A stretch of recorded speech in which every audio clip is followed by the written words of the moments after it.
ល្អយ៉ាងណាក៏គេមិនត្រឹមជាស្នេហា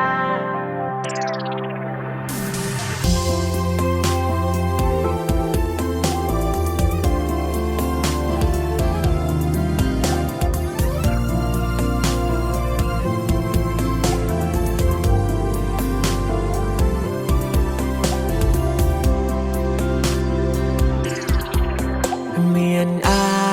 រម្មណ៍ថាខុសឆ្គងដែលហ៊ានលួចស្រឡាញ់អូនទាំងស្ងួនចិនទុំរូបបងត្រឹមតែជាទីប្រឹក្សាស្នេហាឆ្លៀតអោកាអូនឆ្លុះគ្នានឹងគេបងតែលួចបងហាញអារម្មណ៍ស្នេហ៍តែអូនធ្វើមិនដឹងទេមិនដែលភ្លេចគេសូម្បីម្ដងមានបញ្ហាអូនត្រូវការតែជីវ៉ាមិនអាចស្នេហ៍អូនថាបងល្អសម្រាប់មីមេ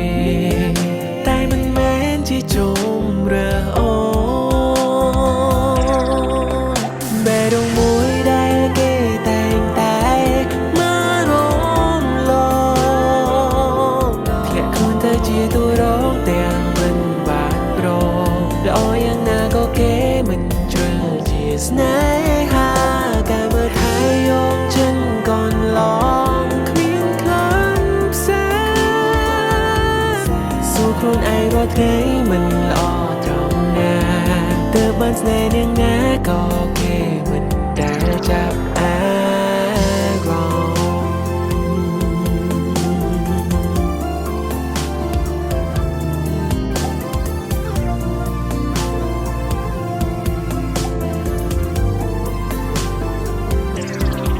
ផ្លូវចិត្តមិនសូវរឹងមាំមិនต้องជួបតែរឿងខ្ទេចខ្ទាំ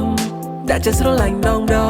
គេបដិសេធមកឡើងស៊ាំមកគេសំដែងខ្វះរឹងមាំតែនឹងក្នុងចិត្តវិញឡើងក្រំនេះឯងមិនចេញទេមិនហ៊ានទាំងប្រាប់គេ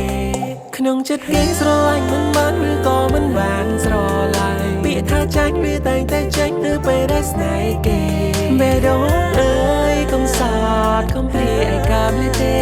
ថាគ្រប់ពេលតែគេមិនស្នេហ៍បានក្នុងខ្លាយជាម៉ែ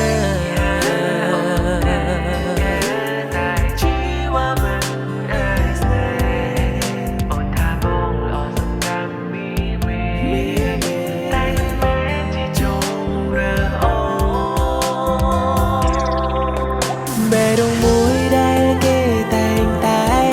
មករំលងធ្លាក់ខ្លួនទៅជាតួរងទាំងមិនបានប្រល្អយ៉ាងណាក៏គេមិនជ្រើជាស្នេហាការមើលថែយកចិនកូនឡងគ្មានក្លិនផ្សេ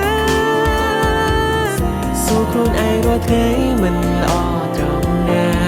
ទើបបានស្នេហ៍នាងណាក៏គេមិនដែលចាប់អា